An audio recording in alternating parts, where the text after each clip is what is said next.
হিন্দুদের পূজায় মুসলমানরা শুভেচ্ছা জানাতে পারবে কিনা? মোটেও না, মোটেও না। এটা করলে ঈমান চলে যাবে।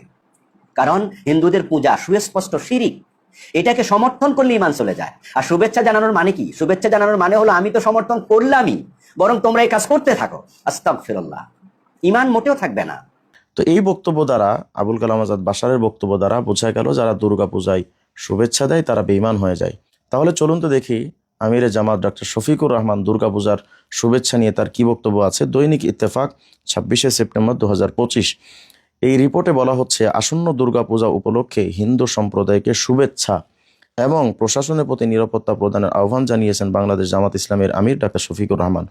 শুক্রবার তথা 26শে সেপ্টেম্বর 2025 গণমাধ্যমে পাঠানো এক বিবৃতিতে তিনি এ শুভেচ্ছার কথা জানান। তার মানে আমিরে জামাত তিনি পূজার শুভেচ্ছা জানিয়েছিলেন। এখন আমার বক্তব্য হলো যে আবুল কালাম আজাদ বাশারের বক্তব্য অনুযায়ী যারা পূজার শুভেচ্ছা দেয় তারা বেঈমান। তাহলে সেই ফতোয়ার আলোকে আমিরে জামাতের ঈমান তো চলে গেছিল সেই পূজার শুভেচ্ছা দেওয়ার সময়। এখন আমার প্রশ্ন হলো, আমিরে জামাত পূজার শুভেচ্ছা দেওয়ার পরে যখন বেঈমান হয়েছিল, তারপরে কি তিনি এখনো ঈমান এনেছেন, নতুন কালেমা পড়েছেন, নাকি এখনো বেঈমানি হালতে আছেন? নিজেদের আমিরের ঈমানের খবর না রেখে অন্য মানুষের ঈমানের নিয়ে যারা টানাটানি করে তাদের হয়তো পাবনা পাগলা কারদে ভর্তি হওয়া উচিত, অথবা কিছু ডাল ডুল খেয়ে ঘুমানো উচিত।